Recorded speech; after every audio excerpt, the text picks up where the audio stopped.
नमस्कार साथियों, सर्वा क्लासेज में मैं ओपी शर्मा भूगोल व्याख्याता आपका हार्दिक स्वागत करता हूं। साथियों, आज अपन राजस्थान की मिट्टियों के संदर्भ में आज तक जो प्रश्न पूछे गए हैं उस पर चर्चा विस्तार से करेंगे। सभी साथी सर्वा क्लासेज यूट्यूब चैनल को लाइक कर लें, सब्सक्राइब कर लें और अन्य साथियों को शेयर कर दें। तो आज अपन अपनी जो PYQ सीरीज चल रही है मेरे दोस्तों, उसमें अपन राजस्थान की मिट्टियों के संदर्भ में जो प्रश्न पूछे गए हैं विगत परीक्षाओं में उन पर विस्तार से अपन चर्चा करेंगे। तो सभी साथी जुड़ जाएं और अन्य साथियों को भी अपने चैनल को शेयर कर दें। पहला प्रश्न आपकी स्क्रीन पे आ चुका है और प्रश्न है कि अमेरिकी वैज्ञानिकों द्वारा, कृषि वैज्ञानिकों द्वारा राजस्थान की मिट्टियों को कितने भागों में बांटा गया है। यदि अमेरिकी वैज्ञानिकों की अपन बात करेंगे तो अमेरिकी कृषि वैज्ञानिकों ने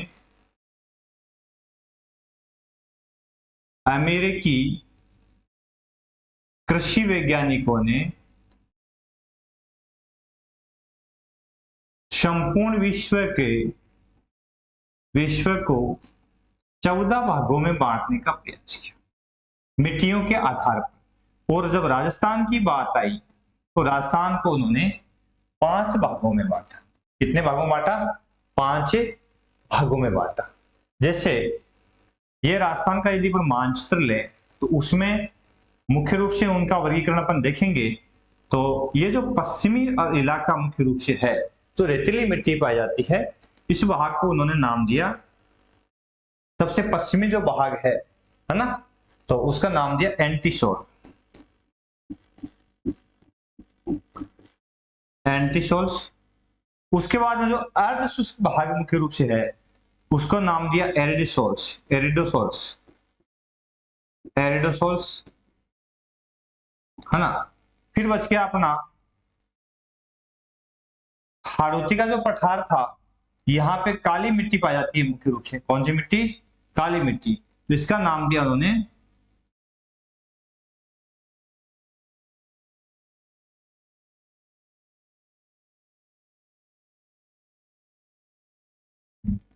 क्लीन वाला कहाँ गया?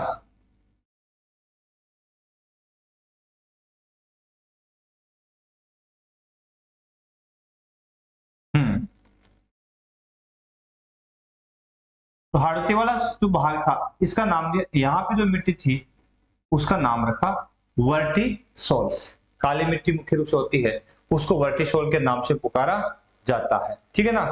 फिर 2 और भाग थे, एक तो था इंसेप्टिसोल मुख्य रूप से, है ना। ये जो अरावली के आसपास वाले जो जिले थे इनमें इंसेप्टिसोल मुख्य रूप से जल मिट्टी पाई जाती है ना। एक मैदानी जो भाग जो है उसमें अल्फिसोल्स। इंसेप्टिसोल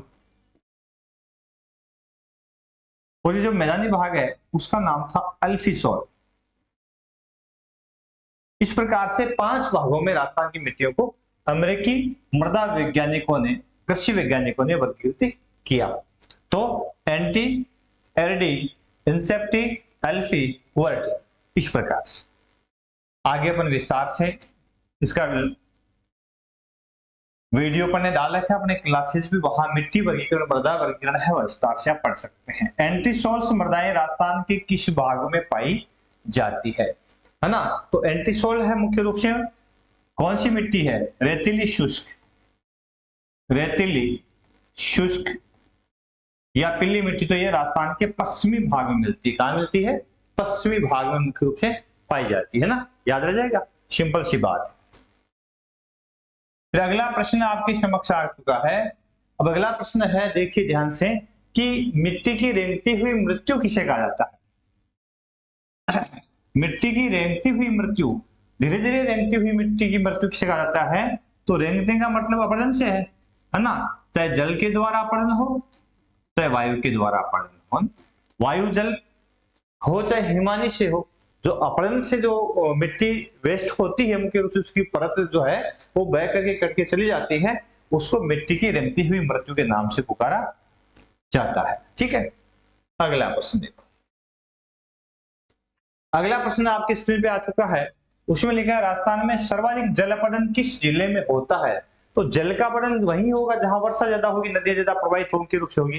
तो राजस्थान के किस भाग में नदियां सर्वाधिक प्रभावित होती है तो मुख्य रूप से हाड़ौती का जो पठारी क्षेत्र है, इसे हाड़ौती पठार में, हाड़ौती पठार के अंदर मुख्य रूप से सर्वाधिक नदियां प्रवाहित होती है।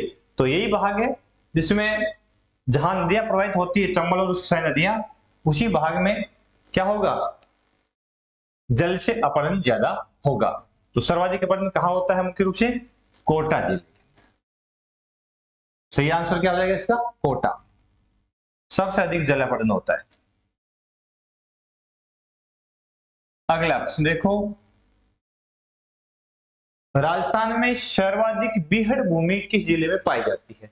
अब ये बीहड़ भूमि सर्वाधिक पूछ ले, क्योंकि ये बीहड़ भूमि का निर्माण कौन सी नदी करती है, चंबल नदी। चंबल नदी बीहड़ भूमि का निर्माण करती है ना। तो मुख्य रूप से सवाईमाधोपुर में प्रवेश करती है, सॉरी चित्तौड़गढ़ में, भैंसुरगढ़ में प्रवेश करती है, कोटा बूंदी की सीमा बनाती हुई सवाईमाधोपुर में प्रवेश करती है, वहां पे बनास और शिव के साथ में त्रिवेणी संगम बनाती है, फिर करौली और धौलपुर के साथ जिलों में मध्य प्रदेश राजस्थान की सीमा बनाती हुई आगे यमुना में मिल जाती है। तो यह चंबल नदी मुख्य रूप से बीहड़ और उत्खात भूमि के लिए जानी जाती है। तो बीहड़ भूमि का सर्वाधिक विस्तार मुख्य रूप से कहां है, तो इसमें दो प्रश्न आते हैं मुख्य रूप से। हालांकि सभी जिले बीहड़ भूमि से युक्त है, लेकिन सर्वाधिक जो है, सर्वाधिक बीहड़ भूमि,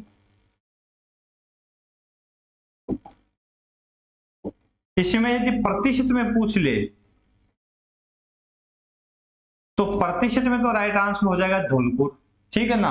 और कुल क्षेत्र में पूछ ले, कुल क्षेत्र में पूछ ले तब आप कर देना कोटा। ध्यान रखिएगा, बीहड़ भूमि में सर्वाधिक यदि प्रतिशत पूछ ले तो चंबल नदी बीहड़ भूमि का निर्माण करती है धौलपुर में। और यदि प्रतिशत के अलावा, सॉरी हाँ, सर्वाधिक प्रतिशत भूमि में पूछ ले तो धौलपुर, और यदि सर्वाधिक क्षेत्र पूछ ले तो कोटा कर देना आप, ठीक है। 1,32,000 वर्ग किलोमीटर में फैला हुआ है कोटा के अंदर चंबल का बीहड़, और धौलपुर में 1,30,000 वर्ग किलोमीटर के आसपास में है, ये आंकड़ा आता है। साधारण मृदा का पीएच मान कितना होता है, तो 7 है ना, यानी 7 से 7.5 तक माना जाता है। 7 से 7.5 तक पीएच मान वाली जो मृदा है उसको सामान्य मृदा मानते हैं। यदि 7 से अधिक हो गया तब मिट्टी कैसी हो गई, लवणीय या क्षारीय, एक ही बात, लवणीय या क्षारीय। और 7 से कम है तब मिट्टी कैसी है, अम्लीय। तो इसको आप याद रखें, अम्लीय 7 से कम, तो स्टार्टिंग में ए पहले आता है, इसलिए अम्लीय 7 से कम, और लवणीय या क्षारीय 7 से अधिक पीएच मान वाली मिट्टी। मृदा अम्लीयता को कम करने के लिए किसका प्रयोग किया जाता है, तो अम्लता की बात आ जाए तो इसको कम करने के लिए जिप्सम का प्रयोग किया जाता है। किसका प्रयोग किया जाता है, जिप्सम का। और जब क्षारीयता की बात आ जाए कि क्षारीयता को कम करने के लिए किसका प्रयोग किया जाता है, तब आप ध्यान रखना चूने का प्रयोग। तो यहां चूने का प्रयोग क्षारीयता के लिए, और यहां अम्लता दूर करने के लिए जिप्सम का प्रयोग किया जाता है, ठीक है। वीडियो क्लियर कम आ रहा है क्या, ये क्या बात है, ठीक है। आगे देखो, रिकॉर्डिंग तो प्रॉपर चल रही है, थोड़ा सा भाई अपना स्टूडियो सेटअप हुआ है, टेक्निकल टीम अपने पास में नहीं है फिलहाल, वो तैयारी में लगी हुई है। अगला प्रश्न देखिए, राजस्थान में सर्वाधिक सेम की समस्या। अब सेम क्या होता है ना, सेम होता है जल पलावन की समस्या। जल पलावन, जल पलावन का मतलब समझ गए, यानी धरातल की ऊपरी परत में, धरातल की ऊपरी परत में जल भर जाना, जल भर जाना, यह मुख्य रूप से सेम की समस्या होती है। और ये किससे होती है, सर्वाधिक जो सेम की समस्या होती है वो किससे होती है, अधिक सिंचाई से, अधिक सिंचाई से ये समस्या होती है। तो इस समस्या ये समस्या बड़ी विकट है वैसे कहें तो, क्योंकि खेत जो है पानी से भर जाता है, थोड़ा सा गड्ढा किया तो पानी या दलदल में कन्वर्ट हो जाता है, तो ऐसे खेत में फिर खेती करना मुश्किल हो जाता है। इसीलिए सेम की समस्या है, बड़ी समस्या है मुख्य रूप से उन भागों में कहां पे, जहां पर अधिक सिंचाई होती है, नहरों द्वारा ज्यादा सिंचाई होती है ना। तो राजस्थान में सर्वाधिक समस्या से ग्रसित जिले कौन से मुख्य रूप से है, तो राइट आंसर है गंगानगर।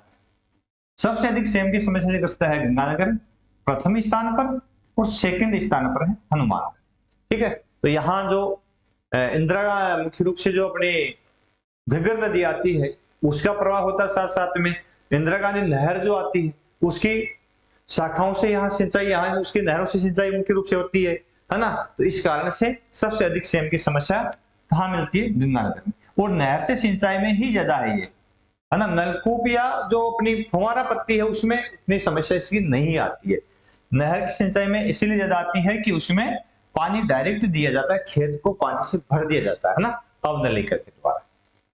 अगला प्रश्न देखो, मरुस्थल प्रसार को रोकने के लिए किस संस्थान की स्थापना की गई, तो काजरी की स्थापना, आफर की स्थापना। देखो साथियों, दोनों ही मुख्य रूप से मरुस्थल प्रसार को रोकती है, तो इसमें ये दोनों ऑप्शन है सही हो जाएंगे। काजरी 1959 के अंदर स्थापित की गई थी, काजरी 1959 में स्थापित की गई थी मुख्य रूप से, और उद्देश्य क्या था इसका, कि मरुस्थल प्रसार जो है मुख्य रूप से शुष्क क्षेत्र अनुसंधान संस्थान, किस प्रकार से जो पश्चिमी जो मरुस्थलीय क्षेत्र है उसमें अधिकतर अपन देखे हैं तो दिन प्रतिदिन वर्ष पर्यंत जो है, वर्ष प्रतिवर्ष है मरुस्थल का विस्तार हो रहा है, तो कैसे उसको रोका जाए उस पर अनुसंधान करने के लिए, जिसका मुख्य केंद्र राजस्थान के अंदर जोधपुर है, ठीक है ना, और इसकी 5 ब्रांच भी है। विस्तार से इसका अपन ने वीडियो डाल रखा है, तो आप वहां से इसकी विस्तार से जानकारी हासिल करेंगे। ठीक है, और आखिरी भी एक महत्वपूर्ण संस्था है, और ये भी क्या कर रही है ना, मरुस्थलों में वृक्षारोपण पर काम कर रही है। मरुस्थल में वृक्षारोपण और जैव संरक्षण, जैव विविधता संरक्षण पर काम कर रही है। दोनों संस्थाएं किसके लिए महत्वपूर्ण है, मरुस्थल के प्रसार को रोकने के लिए काम कर रही है मुख्य रूप से, ठीक है ना। यह 1959 में है, एक 1958। अगला प्रश्न देखो, राष्ट्रीय कृषि आयोग ने कितने जिलों को मरुस्थलीय माना है। यह थोड़ा सा प्रश्न है, ये अभी इसमें थोड़ा चेंज आया है, और चेंज मुख्य रूप से क्या आया है, चेंज ये मेरे दोस्त ये आया है कि अरावली के पश्चिम में जितने भी जिले हैं वो है 33 जिलों के अनुसार यदि अपन देखेंगे तो ये जिले आते हैं 13, और 13 में से 12 को मरुस्थल माना है 33 जिलों के अनुसार। अब बात आ गई किसको नहीं माना, तो सिरोही को नहीं माना। यह प्रश्न भी आया हुआ है कि किसको नहीं माना, तो सिरोही को मरुस्थलीय नहीं माना था। किसने, भारतीय राष्ट्रीय कृषि आयोग ने। अब कितने हो गए, तो अब बात ये अपन करें कितने हो गए, तो यहां एक जिला बढ़ गया, आपको पता है बालोतरा, यहां एक जिला बढ़ गया बालोतरा, जोधपुर से यहां एक जिला बढ़ गया फलौदी, नागौर डीडवाना, कुचामन डीडवाना, नागौर से जिला बढ़ गया कुचामन डीडवाना। अब जिले कुल कितने हो गए इस साइड में, 41 जिलों के अनुसार यदि अपन देखेंगे तो पश्चिम में जिले हो गए 16, 3 बढ़ गए, पहले 13 थे, 3 मिले 16 हो गए, और 16 में से मरुस्थलीय अब कितने हैं, तो आ जाएगा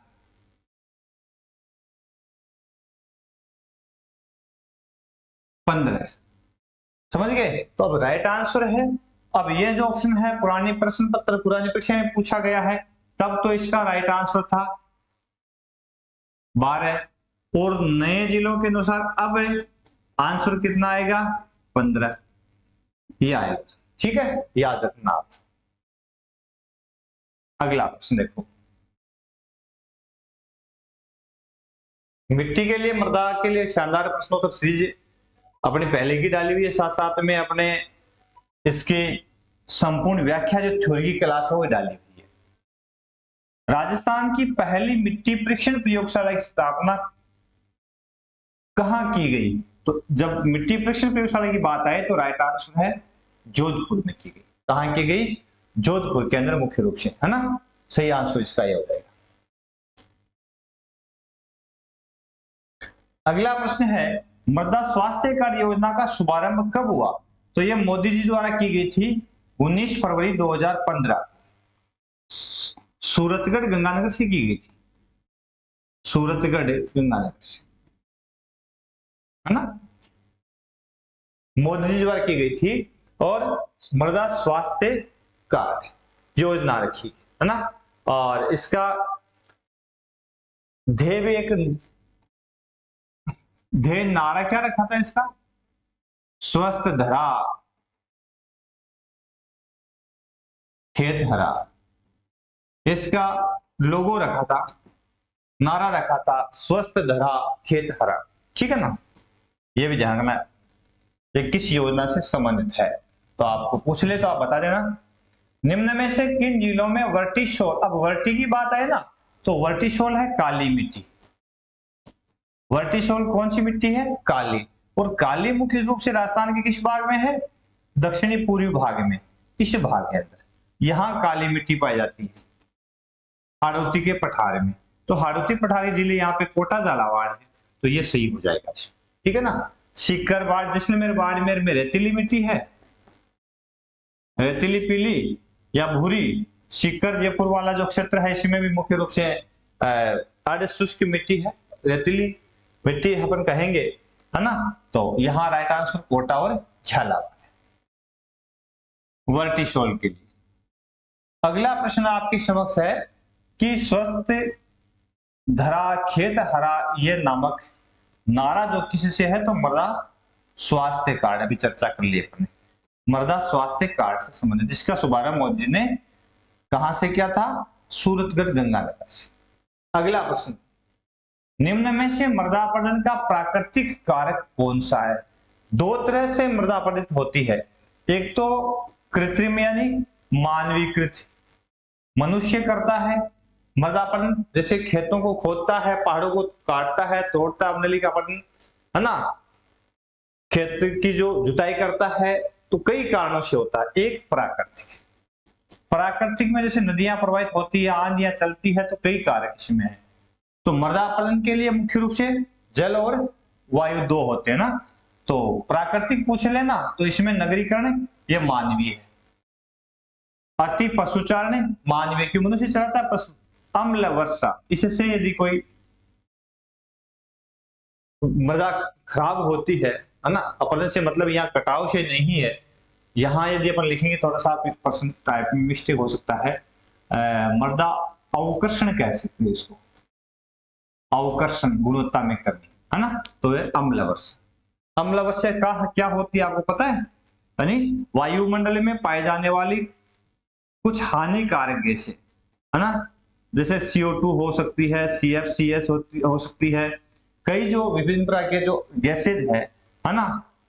उसके साथ में जब जल की क्रिया होती है, वर्षा होती है, तो उस जल की क्रिया उस लेयर से जब वो वर्षा की बूंदे आती है तो उसके जल के साथ में क्रिया होती है, तो उससे क्या बनता है? अम्ल बनता है ना। तो उसका विस्तार से अपने वीडियो डाल रखा है, तो उसको अम्ल वर्षा कहते हैं, जो कि बड़ी नुकसानदायक होती है। अगला प्रश्न देखिए, राजस्थान में पर्वतीय मृदा कहाँ है? अब पर्वतीय मृदा की बात आ जाए तो पर्वतीय मृदा कहाँ पाई जाती है? तो पर्वतीय मृदा मुख्य रूप से कहाँ मिलेगी? कोटा उदयपुर, पाली अलवर, कोटा सीकर, अजमेर जयपुर। तो जयपुर में पर्वतीय नहीं है, कोटा है इसमें, सीकर में पर्वतीय मृदा नहीं है, कोटा उदयपुर मुख्य रूप से यदि अपन देखेंगे तो कोटा में नहीं है ना। तो पाली और अलवर ये रहता है, पाली में भी है और अलवर में भी है पर्वतीय मिट्टी पाई जाती है। दोनों ऑप्शन है, दोनों जिले होने चाहिए, है ना, वही अपने को टिक सही करना है। अगला प्रश्न, एरिडोसोल मृदा राजस्थान के किस भाग में पाई जाती है? देखो अभी अपन ने 5 मिट्टियों की चर्चा मुख्य रूप से की थी, एंटीसोल, एरिडोसोल। तो इसका मतलब यह हो गया अर्ध शुष्क भाग। राजस्थान का कौन सा भाग हो गया? अर्ध शुष्क भाग। तो ये तो हो गया, इसके पास वाला ये जो भाग है ये एरिड है ना, एरिडोसोल यहाँ पे है।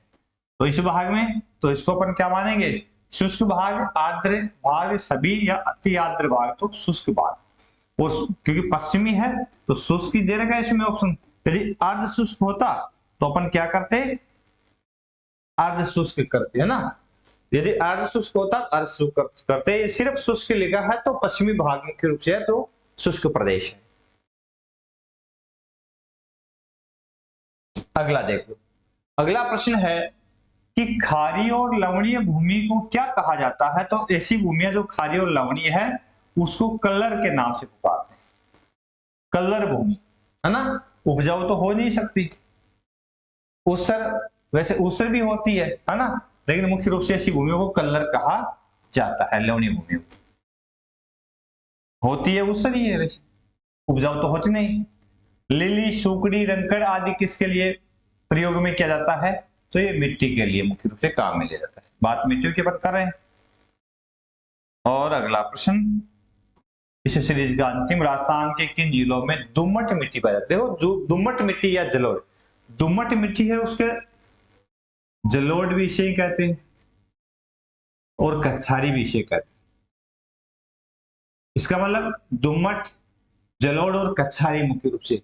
तो ये कहां मिलेगी, जहां जो भाग नदियों द्वारा अपवाहित है, नदियों द्वारा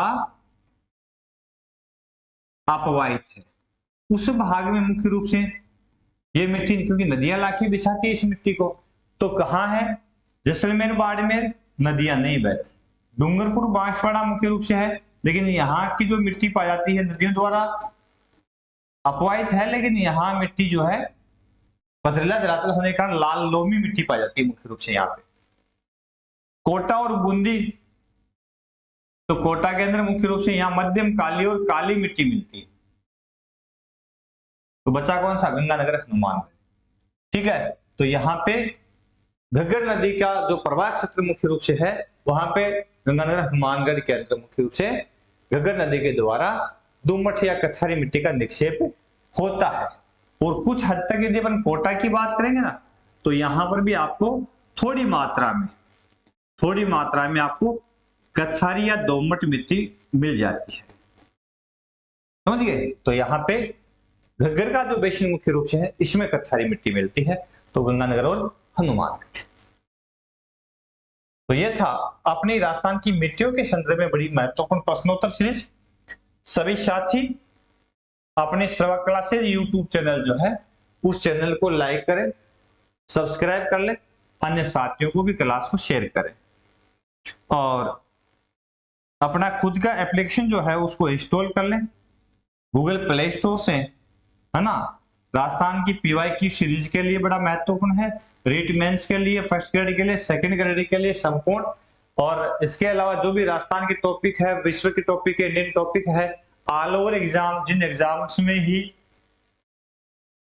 ये प्रश्न जहां भूगोल के आएंगे वहां सबको अपन क्लियर करेंगे, है ना। तो सभी साथी जुड़े सर्व क्लासेस से, चैनल को लाइक करें, शेयर करें, सब्सक्राइब करें। धन्यवाद।